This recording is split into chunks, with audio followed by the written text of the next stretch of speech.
Good afternoon.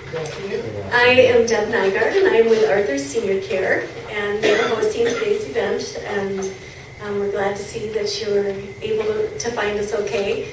I just have a few housekeeping notes and a little bit about us. Arthur's has two homes for seniors who have rather advanced care needs, either that of some form of dementia or just a lot of medical or physical needs. We have two homes. One is about 4 miles that way, and one's about 4 miles that way. And they are 6-person homes with a 1-to-3 staff ratio. So we're glad you could be here today. You might be confused about the names, so let me just tell you quickly that the owners of our company, Jim and Dorothy Nelson, the very first person they ever cared for in their home was his father, Arthur. And so we opened Arthur's Senior Care as a tribute to his father. ACR Homes is our sister company, and you see that name on the building. ACR cares for people with disabilities, and we have 56 sites throughout the Twin Cities, the 5-county metro area. And ACR has been around for almost 40 years.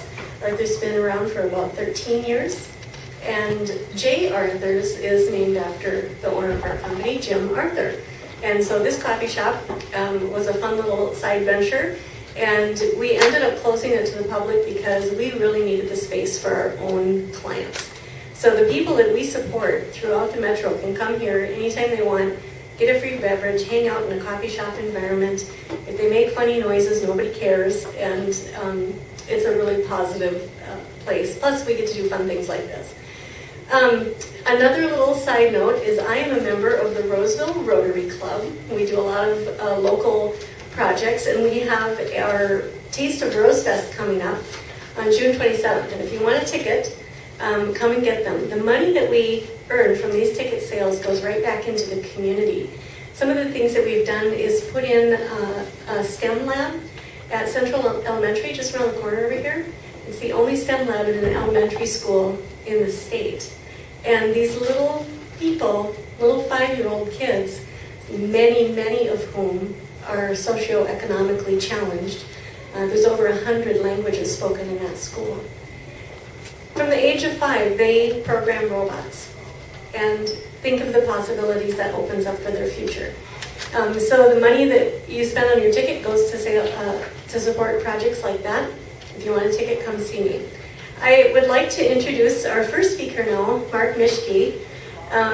Mark is an independent financial advisor and has been in the financial services business for 36 years. Mark has worked together with his father, Herb, in the industry that whole time. Mark is married, has 4 adult kids, and lives in Highland Park and offices in Little Canada. Mark has known the owners of our company, Jim and Dorothy Nelson, and myself for a long time. We were guessing about 10 years, and his father, Herb, was actually my sponsor when I joined the Roseville Rotary Club. And so these are good-hearted people who are service-minded, and I hope that you will help me give a warm welcome to Mark Mischke.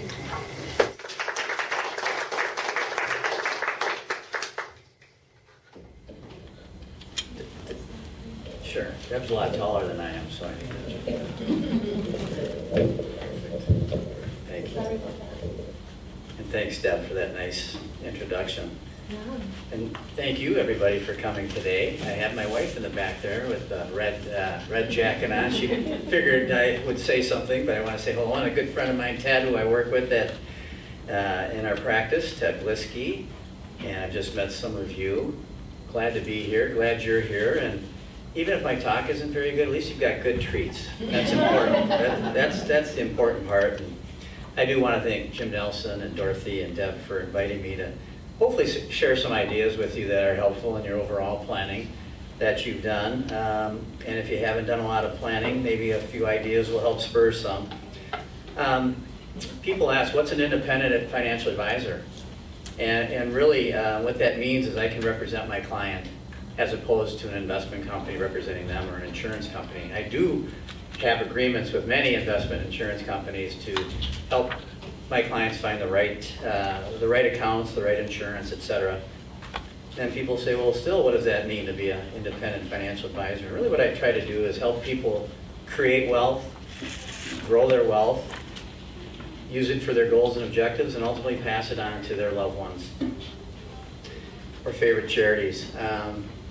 As Deb mentioned, I'm married, have 4 adult kids, and at one point we had 3 kids in college at the same time, and we sent all our kids through Catholic grade school, high school, and college, and my dad said we were suffering from maltuition.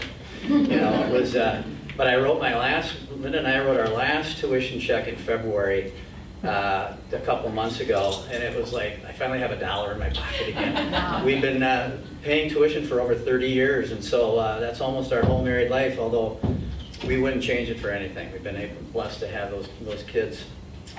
In your handouts that I gave you, you can certainly take notes as the topics occur, or in the last 2 pages of your little handout there is just a spot for notes itself.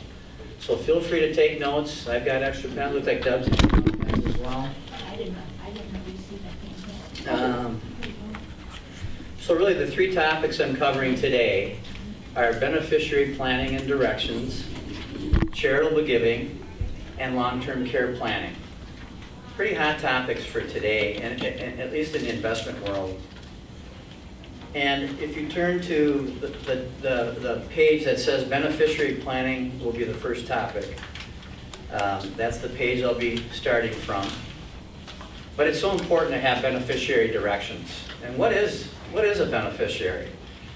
A beneficiary is really a written document that allows you to name a person, place, or thing to be a beneficiary of your various assets that you may have. Beneficiaries can not only be people, but they can be businesses, charities, or trusts.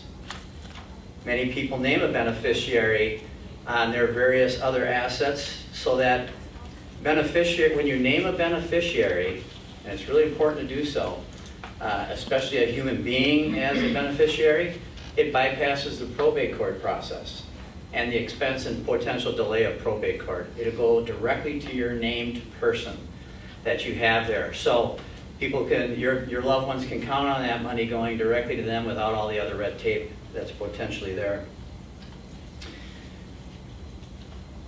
Certain kind of accounts require some real good thinking about who the beneficiary is that you want to name.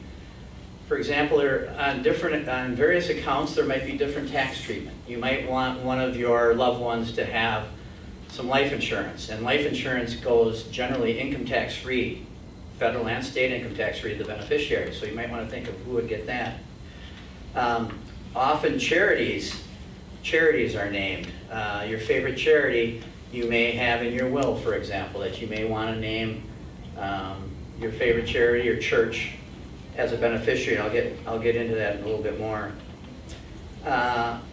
Also, there are special needs trusts, for example, that can be named as a beneficiary for those that may have siblings or children that have special needs that you would want to give special attention to with your money. And if you don't name a beneficiary, and if you don't have a will, the state of Minnesota court system will draw one up for you, and it might be not the people you would want to will get your money. So it's really important that you have beneficiary directions. Let's see. Also, one last thing. When you name a beneficiary, that bypasses the will. It supersedes the will, typically. So a beneficiary, you can look at it, is a will in one sense for some of your various accounts that you may have. Okay, I'm going on to the next page now. That lists what type of accounts can you name beneficiaries on. So that's under number 3. The first one is life insurance. And I'm going to give examples of these in a moment, but I'm just going to list the types of accounts that you can name beneficiaries. Your life insurance policies. Often a spouse will name the other spouse as beneficiary and vice versa, and often they'll name their children as contingent beneficiaries, meaning if something were to happen to that spouse, the children would get the proceeds. Annuities, 401ks, traditional IRAs and the various types of IRAs that are out there, pensions and profit sharing plans, some long-term care policies will allow for a beneficiary direction, and also trusts. So those are the types of accounts that normally list beneficiaries, but what kind of beneficiaries are there, which is right underneath there. I want to go through briefly of what types of beneficiaries can there be. A primary beneficiary is the one that you're going to list first to receive your money in the event of death. So one question is that I'm asked often is, can I have more than one primary beneficiary? And the answer is yes. You can have numerous primary beneficiaries.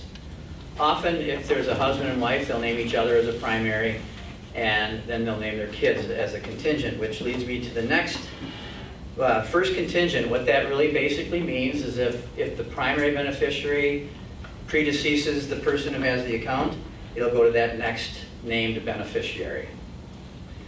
Then there's a second contingent beneficiary if you really want to get deep into beneficiary planning, and the attorneys that we work with suggest that we do have multi-layered beneficiaries in event of a catastrophe that could happen. But a second contingent then would mean the primary and the first contingents are you've either taken them off as a beneficiary or they have predeceased you. And then there's a term, if you've heard this term before, raise your hand because you must be a summa cum laude. Per stirpes. How many have heard that? Ted's heard that. You've heard that. You've heard that. Tell me what per stirpes is if you want to. I don't want to put you on the spot. Do you know what per stirpes is? Descendants. That's right. Per stirpes, it's a Latin term that means lineage. And many people will name, let's say, I'll name my wife as primary beneficiary.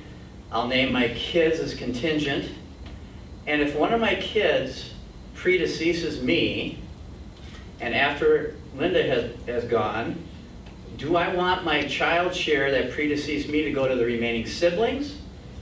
Or do I want the remaining amount of money that would have gone to my child, but since that child's passed, do I want it to go to their kids? And that's where you have a per stirpes designation. So we've got 3 kids that are married. I'll take my youngest daughter, Kelly. So we have Kelly as per stirpes on our beneficiary directions, so that if she predeceases me, I'm going to give her share to her kids, which would be my grandkids. If there's no per stirpes designation, then then it will automatically go to the other siblings. So that's an important thing to distinguish, because many people that we do business with want to leave, in the event of a child predeceasing, and want to leave their share to their kids, which would be the grandkids. It's important to name, I'm looking at A, number 5, important to name human beings as beneficiary in many instances, not always, and there's some instances where it's better not to name, but let me give you an example why it's important to name a human being as a beneficiary. You've probably heard the terminology IRA, and let's say I have a client who has an IRA and is going to name their spouse as a primary beneficiary, and they name their kids as contingent beneficiaries. If the spouse dies and then the IRA holder passes, the kids then could inherit that IRA, and there's special tax treatment for the children who inherit an IRA. For example, they can spread out their inheritance from that IRA over a period of years by rolling it over to that inherited IRA and then taking a little bit out each year required by the IRS. If a non-human being was named as beneficiary of that IRA, and let's say it's a trust, often the trust does not have all the options written into the trust to give that beneficiary all the options they would have had if they were named outright. So it's important to know what assets should be listed with a human being and what assets could be listed as with a trust if you do have a trust. Trust can be a very important tool for the right situation. So if we flip it over to the next page, which has transfer on death, or TOD as it's called. A TOD, or transfer on death, is very similar to a beneficiary, but instead of being used with primarily retirement accounts, it's referred to with assets that are outside of a retirement account. So, for example, many people don't think to put a transfer on death designation, which is really a beneficiary designation, but it's not called that when it's referred to for non-qualified assets, meaning assets held outside of IRAs, 401ks, that kind of thing. Most people haven't thought of that. It hasn't been around for a long time, that type of arrangement, but it's really important because if you have a TOD designation, that again bypasses probate court, the expense and delay of probate court, and it will go to the appropriate people that you would want to have that asset when you ultimately pass, to make sure that they get it. So stocks and bonds and mutual funds that are outside of retirement accounts should all have, in all likelihood, in most cases, a transfer on death designation. And it's a real simple document that the investment company that you're with can provide you, and at no charge. Same with beneficiary designations. The life insurance company or the financial institutions can provide those beneficiary direction forms for you at no additional cost. How many have heard the terminology step up in basis? Okay, anybody want to explain what that is? I'm not putting you on the spot, just like to get that participation going a little bit. Well, a step up in basis is a really great tax benefit to the recipient of a transfer on death. And I'll explain what that is, kind of using a simple example. And then I'll use my parent situation to give you a personal example. A step up in basis is this. Let's assume you bought a mutual fund, for example. Let's assume you bought a mutual fund at $10 a share. And when you passed, it was worth $20 a share. So if you named a transfer on death, like your spouse or your kids, for example, primarily the kids in this case, when that child receives that mutual fund from you upon death, instead of having to pay tax on that $10 a share, between that 10 and 20, the gain, they get to take it over at $20 a share with no tax. And then if they sell the mutual fund to raise some money for themselves, and let's say it went to $25 a share, they only pay tax on the difference between $20 and $25 as opposed to $10 and $25 a share. So it's a tremendous tax break to have a transfer on death. And I personally have benefited from that. My father, as Deb had mentioned, was in this business a long time, about 67 years. And he passed about a year, almost 2 years ago. And he had, thankfully, put TOD designations on the assets. And then my mother just passed away over Thanksgiving. And she then put her own transfer on death to the kids. We have 3 kids. My brother has passed. But my sister and I, instead of having to pay a lot of tax on some of these assets, we really don't have to because of the transfer on death and then getting that step up in basis. You can also put a home with a transfer on death, which we did after my dad passed. The home ownership went to my mom. It was in joint. But then we encouraged my mom to put a transfer on death of the home so that my sister and I would be able to receive it and not have it go through the probate court process, which was quite a blessing to have that's for sure.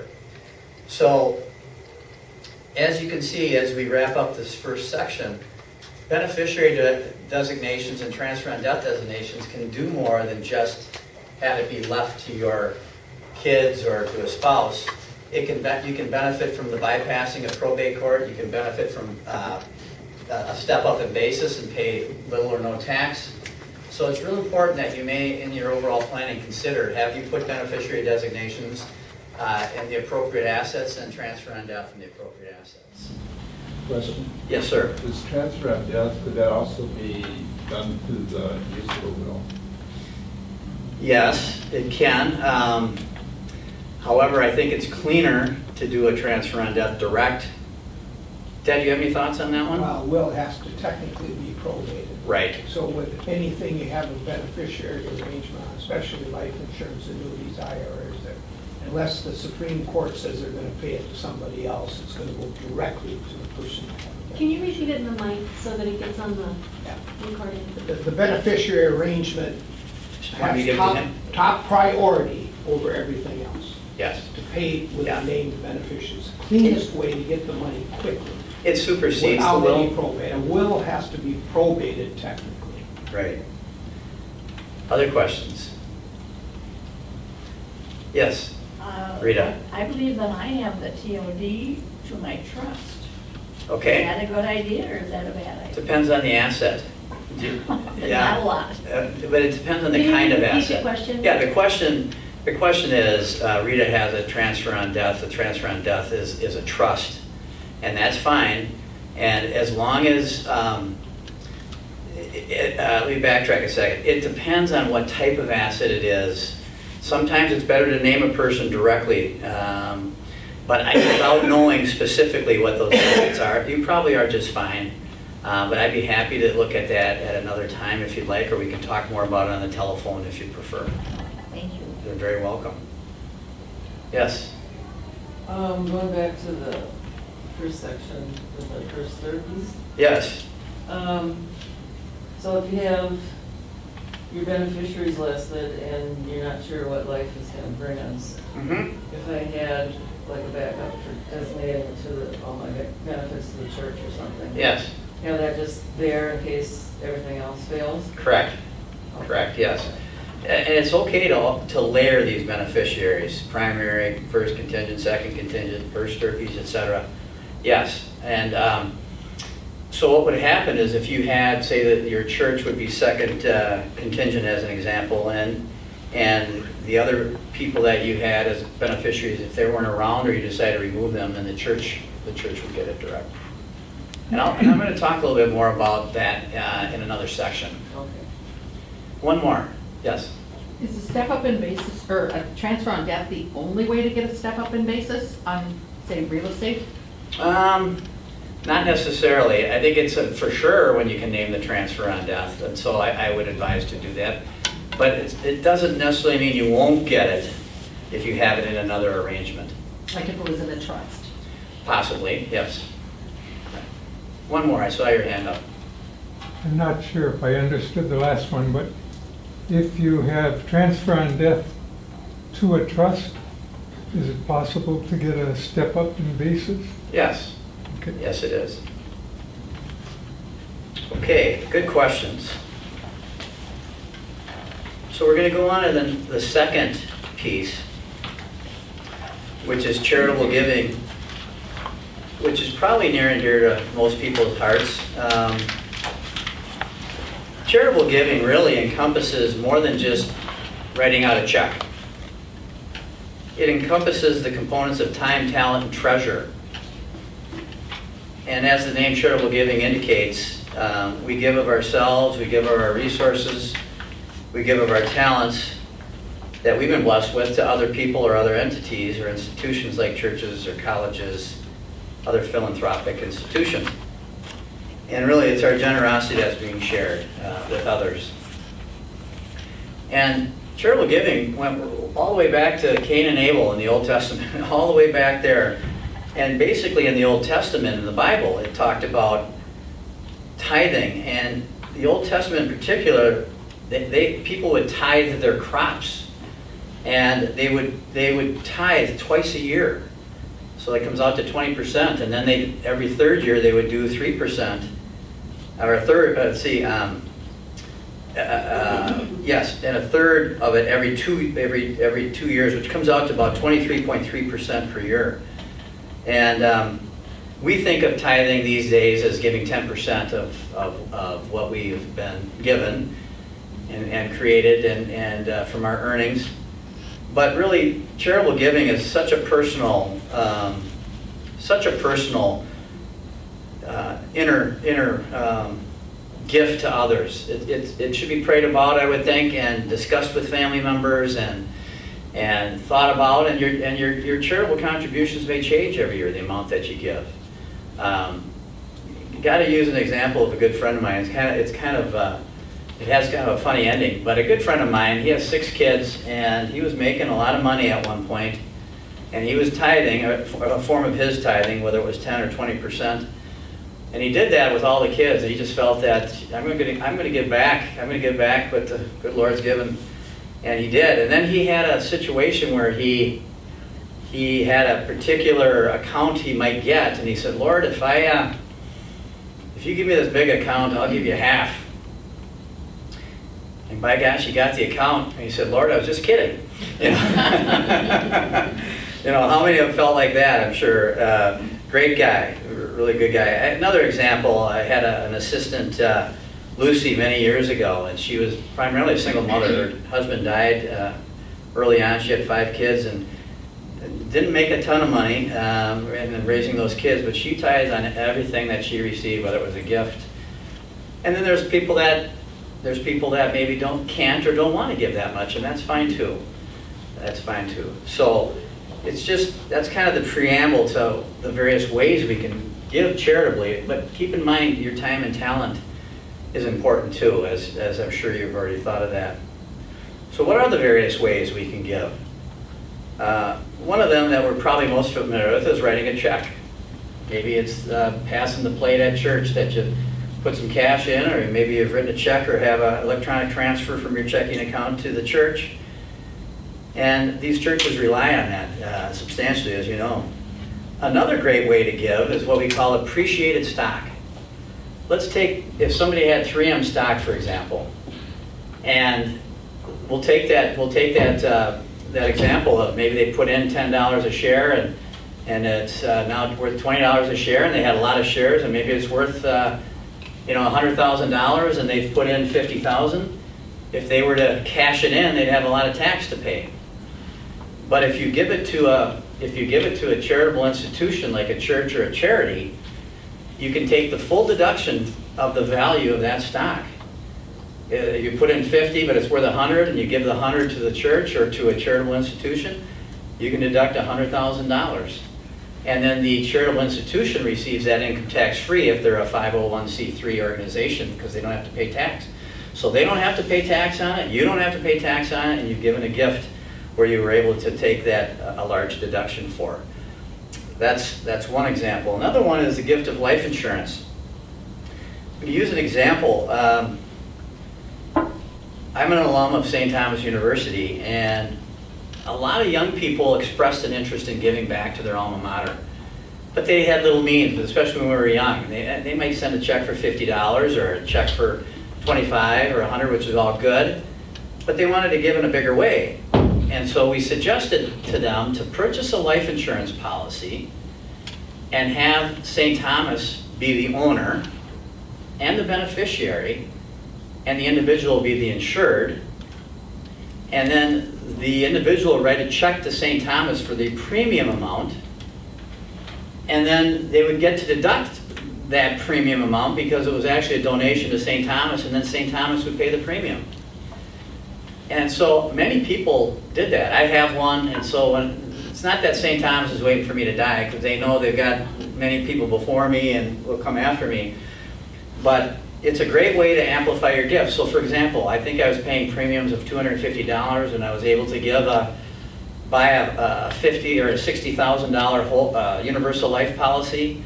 And during my lifetime, since St. Thomas owns the policy, they can use the cash value while I'm alive, and I can see how they're using it. That's another way that these institutions are utilizing these types of insurance policies. Well, my father and mother had one. They had what's called the second to die policy, where the benefit is paid on the second death of the spouse.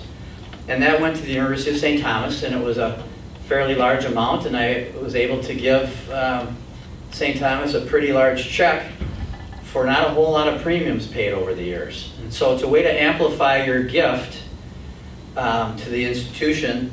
And also these institutions, if they had a lot of people die and that didn't have maybe insurance or have them be a beneficiary in the will, they might be losing out on a lot of the contributions that they would have had if that person lived long enough. So it's one way of making sure that somehow, somewhere, that institution will get the amount of money I may have paid in over the years if I lived long enough.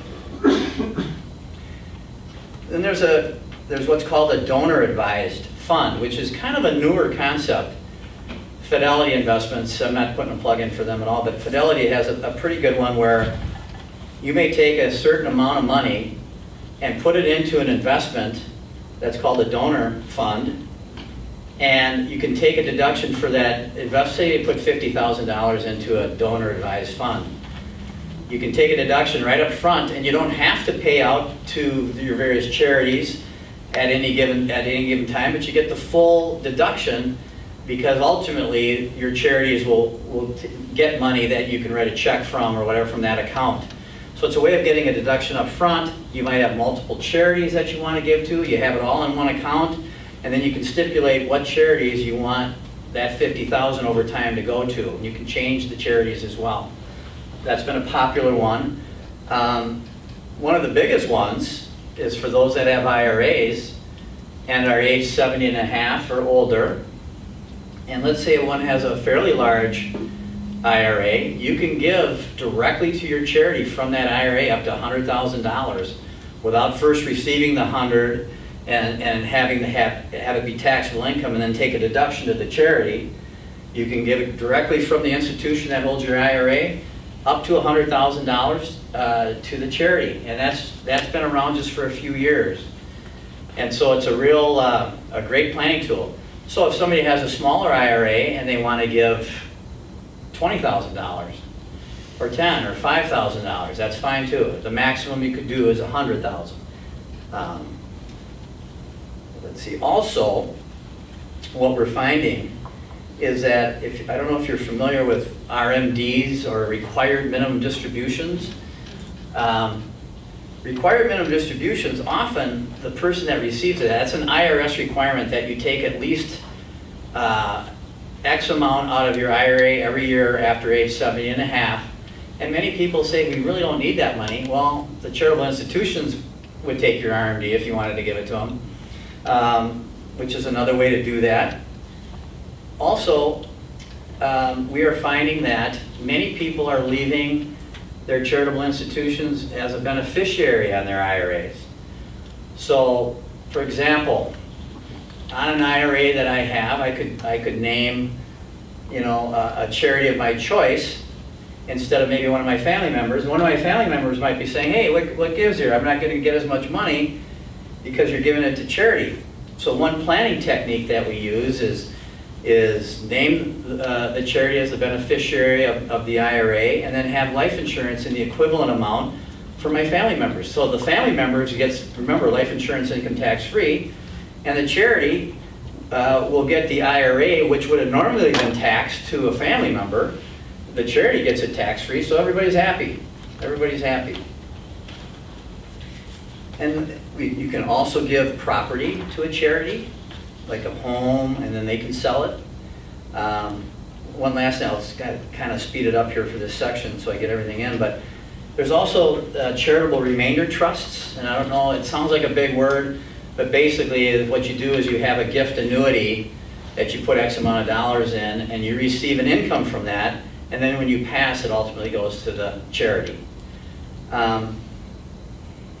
So really, when you think about it, our favorite charities really rely on us, don't they, for their success of going forward and being a great member of the community. So I would bet the house that everybody in this room is somewhat charitably inclined, and maybe others more so than maybe more so. But I think it's our responsibility to keep these charities going by our gifts, skills, and talents and finances.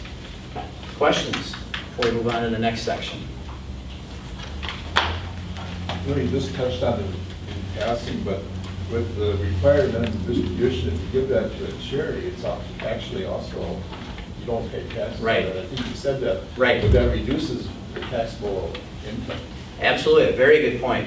The question was, if you give your required minimum distribution to a charity, then you're not paying tax on that required minimum distribution, because everything that comes out of a traditional IRA is taxed because it hasn't been taxed yet.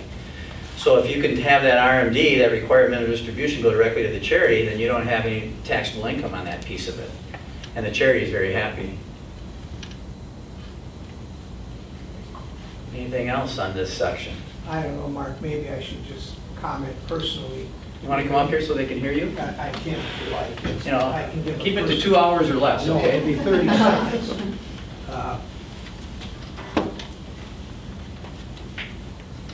I can personally tell you that the new tax law has changed the way you give charitable giving. I'm 73 and Can you I get get, closer to the mic? I'm 73 and I have a 26,600 standard deduction now. And I'm limited to $10,000 a year for my state taxes. And I do some charitable giving. But under the new law, I have to contribute about $17,000 would be for a tax deduction with the new law before I can take $1 deduction. So what I've done personally this year is my RMDs are going to go directly to charities. It doesn't show up on my W-2 or my 1099s, and I'm saving the taxes from $1. Exactly. And you can do smaller amounts to as many different charities as you want. But if you're making, there's like 70% of the people are not just going to be using the standard deduction now, and they're not going to get that charitable benefit from the tax deduction we got before the new law. So it's vitally important that we be a steward, if you're charitable giving, of the money God has entrusted us with, to use the tax laws which are ordained of God for the charity's benefit and for ourselves too. I think that makes sense. Very And, just to piggyback on that, you don't have to, the required distribution, although you have to do it on an annual basis. If you have money invested with companies, they will let you take that out at various times. Yes. Personally, I do it every quarter. Oh, good for you. And I Taking out your RMD every quarter? Yep, and give it to my church. Yeah. You're able to do that. Yes, for sure, that's a good point. The question was, you don't have to take out the RMD, or the statement was, you don't have to take out the RMD once a year. You can spread that out over the year. And these financial institutions are starting to get acclimated because this tax law that allows you to put your RMD over, I'm part Italian, so I use my hand. These financial institutions are getting pretty well equipped at handling these various types of things because the law's been around now for just a few years, but they're starting to really get a handle on that. Okay, very good. Thanks for everybody's comments. We're going to go to we're on the home stretch here, everybody. So the last section is long-term care planning, which is a huge topic these days, especially that and healthcare. Long-term care and healthcare are two of the biggest financial concerns right now that I think retirees are facing. And what is long-term care? Well, unlike medical care, long-term care is assistance with the everyday tasks and things such as continence, dressing oneself, toileting, transferring from one room to another, eating and bathing. And as we age, some of these things become very difficult. And I'll give a couple of examples in a few moments about my parents' situation and how they handle their long-term care needs. But also long-term care can include things like cooking and getting the groceries, cleaning the house, doing some of those everyday things that might become difficult as we age. It's about 70% of people over age 65 will need some type of long-term care at some point. That might be in their own home, and most people start out needing care in their own home, as my mother did. But a very high percentage start out needing care in their own home, and then it progresses in all likelihood that they may need to go to a facility. And there's many types of facilities now that one can spend their time if they need long-term care, compared to, say, back in the 60s and 70s and even the 80s. But some additional statistics, I mentioned about 70% for over age 65 will need some kind of care. Between age 18 and age 64, about 40% of the people will need long-term care. They might be in a bad accident, they may have a sudden illness, whatever it might be. Now, women, it's especially important for women because women, 70% of all nursing home claims, as we say, are women. 70% of the people in nursing homes are women. Women live longer, women thrive better than the men do typically in these nursing homes. Us guys need an awful lot of help, and evidently the women are tougher, I think, and can handle that environment better. The average stay in a nursing home is about 3 years. It's about 3 years. Men a little shorter time frame, and women a little longer. What are the types of care and facilities that are available? Used to be, you'd probably have two back in the day. Either the relatives would take care of you in their own home, or you'd have to go into a nursing home. Now, we've got home health care, which are services provided at home that a nurse or a practitioner can come out and help with. These days, it still seems to fall on the oldest daughter, tends to be the caregiver for a family member, and they give up a lot to do that, and it's exhausting. I saw my sister do quite a bit of that, but the oldest daughter gives up a lot, as I mentioned. They might be giving up a career. They might be giving up 401k contributions from themselves and their employer. They might be giving up other benefits through work. So they give up not only financially, but like I said, it's exhausting. How many have been a caregiver? I'm curious. You know what I'm talking about. It's very, very, God bless you. It's wonderful, but it's very, very exhausting. There's also assisted living facilities, which the definition is residential care in a residential care setting that provides housing and support services for people wanting or needing assistance with daily living tasks, like as Deb mentioned here, for example. Wonderful. You've got, what, 50 homes, is it, or so? 50 homes, and up to 6 people will stay in there, and it's what, the caregivers are 2 to 6? 2 people to 6? Depending on the site, yeah. Okay. So that would be a wonderful option. We take a look at memory loss units, and that's quite a benefit. I've heard stories about people who just couldn't seem to fit into the regular assisted living or nursing home care environment, but once they got to a memory care facility, they seem to be more at home. They seem to be able to deal better. And those are springing up all over. My mom ultimately passed in a memory loss facility. Then we have the dedicated facility like a nursing home, which there's a moratorium on the beds that they can handle. And then there's adult daycare, which, as the name implies, where you might take a loved one or a parent for the day, and they have activities that they go to, and then they come back home at night or whatever that might be. So there's lots of ways to get care, and it hasn't stopped there. I think there's going to be more innovative methods. Well, what's the cost of care in Minnesota?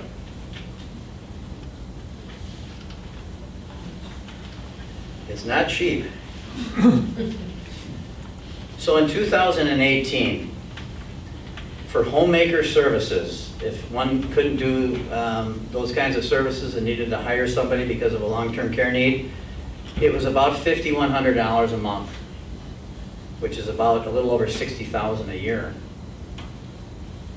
If adult daycare was about $1,842 a month for adult daycare.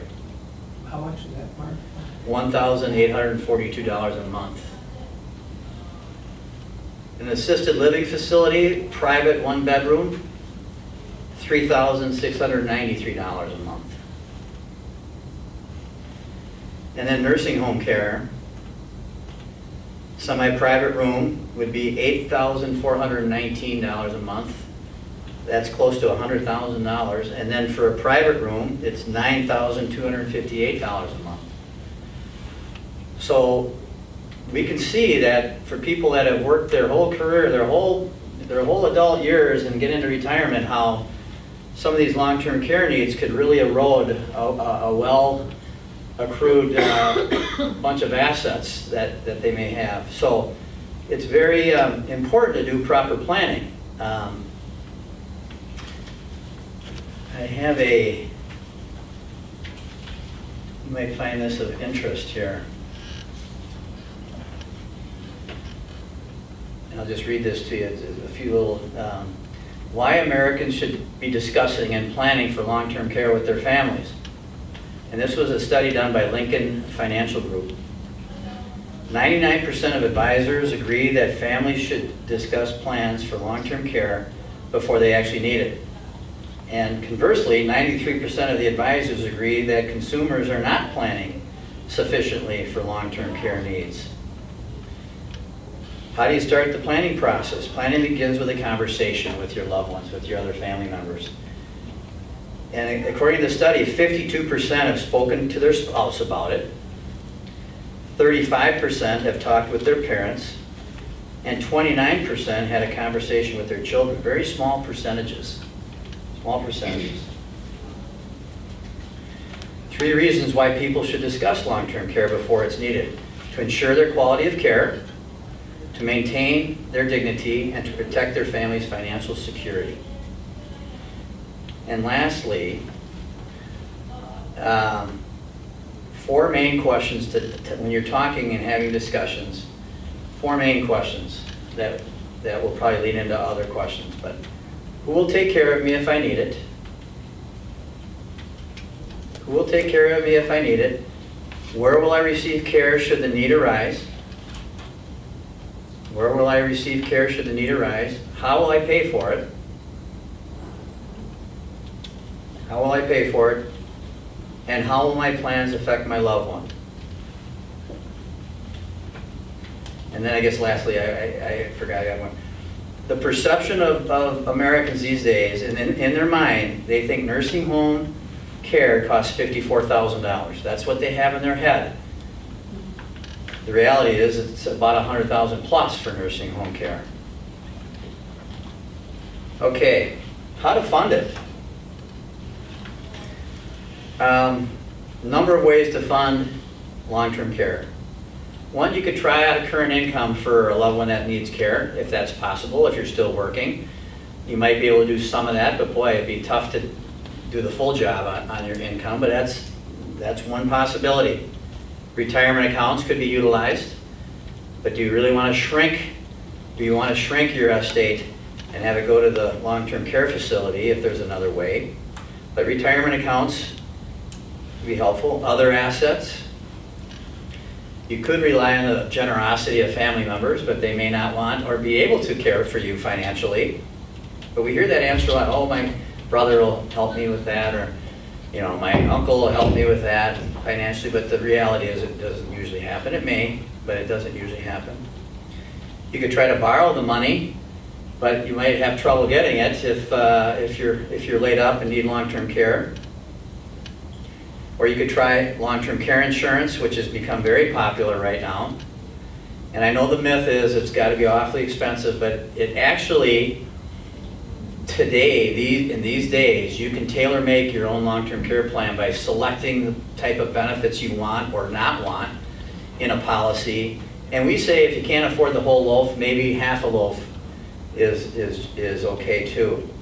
But let me give you a couple of things to keep in mind regarding long-term care insurance. How do you collect on that? People wonder, how do you collect on a long-term care policy? I mentioned the 6 activities of daily living, like bathing and toileting and transferring from one room to another. If you can't do 2 of the 6 activities of daily living, that's the first part to enact your long-term care policy. The second thing is you have to get a note from your doctor that says your long-term care needs is likely to last 90 days. And the third thing is to have a course of action by a long-term care professional that will put together a little game plan for you. So that's the main ways. The second way is if you have a cognitive impairment that keeps you from doing your regular living, that's a trigger as well. There's tax advantages these days. The government is encouraging us to take care of our own by giving tax-free benefits if you have to collect on your long-term care policy. So let me use an example. My mom and dad bought a long-term care policy about 20 years ago. And they been paying premiums for 19 years or 20 years, whatever it was. My dad dies and never used the policy. My mother, who was being cared for from my dad before he passed, now we're faced with, my sister and I, what do we do? So our spouses, my wife and I, and my sister and her husband took turns staying the night with my mom for about 6 months until we couldn't really do it any longer. It was becoming almost impossible to care for her. And I'd sleep over at my mom's house, and I'd have a breakfast meeting, and I'd forget my belt, or I'd forget my socks, or whatever. I'd be having to go to these meetings. It was getting to be kind of that's the least of my concern. But at any rate, my mom received, I think her monthly benefit from her long-term care policy was $4,500 a month. So that $4,500 a month was used to pay for services in her own home. We had a CNA, as they call it, a certified nurse's assistant, and they'd come in. We had a group of 4 or 5 women that were wonderful that would come in and take care of my mom. We paid them from the long-term care policy. Then she ended up in a memory loss facility care for about a year, and she collected off the policy, and her in the end, it was about $8,000 a month. So her $4,500 a month covered about half of it, and then we used other assets. But it was a godsend to have that. So the money was coming in tax-free, so it wasn't $4,500 minus federal and state tax. It was full $4,500. So the government has given some tax incentives to do that. But what was really interesting is when my mom was collecting benefits for about 1.5 years from her policy, she collected all the premiums that my dad had paid in. Her equivalent of what she received was more than what my dad paid in for 21 years. And I think she recovered all of her premiums as well, if not all, close to that, in 1.5 years of collecting benefits. So these policies can be a real godsend. And two last examples. You remember the old Minneapolis Lakers? They were the precursor to the LA Lakers.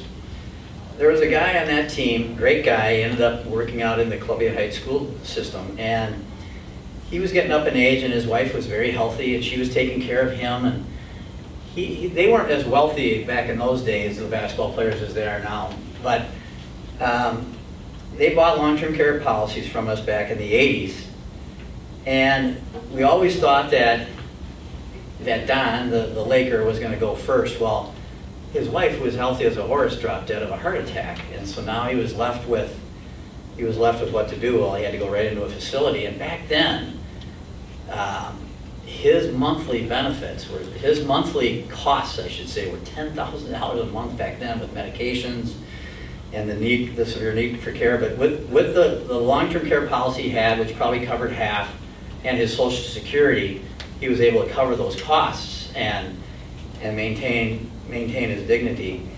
But it was quite rewarding to know that we had at least a little part in helping him have the necessary funds that he needed. Last example, there was an older woman in her upper retirement years who was very wealthy, and she would not spend, as she was getting up in age, she would not take the kids out or the grandkids out to lunch and dinner like she used to. She wouldn't travel anymore. She basically wouldn't have any more fun because she was so concerned about long-term care costs and needs. She kind of had it in her mind that I've got this big bundle of money in the corner here, and I better not touch it because we don't know how much money we're going to need for care. But she did buy a long-term care policy, and then she started to live again because she knew that the insurance company would cover the costs for her, or at least some, if not all, of the costs. And so she was able to free herself and spend and gift. She ended up doing some gifting before she passed. At any rate, it was a nice story to be able to share with you. It was good to see her live again. So, two last quick ones. How am I doing for time? I don't have is it about an hour going by? About 5 more minutes. Or does it seem like about 2 hours? Two last quick things. Medicare and Medicaid are often misunderstood. Medicare, people think, well, Medicare will take care of me if I have a long-term care need.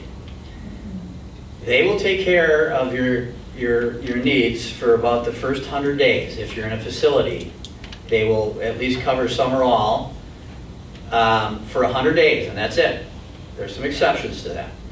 But plan on about 100 days. And usually we design these long-term care policies to kick in after 90 or 100 days so that Medicare covers for the first part, but they don't cover typically, I don't know, but they don't cover like home health care. Remember I said that a lot of times we have home health care needs first, and then we go into a facility. So if you need that care first in your home, you probably aren't going to be too happy with Medicare. Again, there's some exceptions to that. Medicaid is really only available to you if you spent almost all your assets down to about $3,500. And then Medicaid, which is the government's form of kind of the welfare type of concept, but you have to go through your assets, and then what happens if you're on Medicaid, you lose choice of care. You lose where you go for care. Anytime the government's going to pay, they're going to determine how your care is going to be, and it might be contrary to what you wanted to have. So, keep that in mind, that Medicare and Medicaid aren't there for the whole game. So, at any rate, I'm sorry I had to go through this so fast. I covered about each topic that we went through could have been its own seminar. So I wanted to condense a lot of it in 20 minutes for each segment. Thank you. Any questions on the long-term care before I turn it over back to Deb? Yes. I just want to add, Minnesota has a program called Own Your Future, and they provide on their website, you can go in and access questions to ask to start the conversations with your children, things to think about at different ages. Good. And their website is mn.gov/own your future. Very good. Thank you for that. That's a helpful service. Anything else? Feel free to call me if you have questions. We can talk over the phone, or if you want to see me, happy to visit. But feel free to give me a shout, and I'll be happy to try to answer any questions that you may have. And thank you for listening and sitting still for an hour. That's pretty good. I can't sit still for an hour, but thank you. Thank you.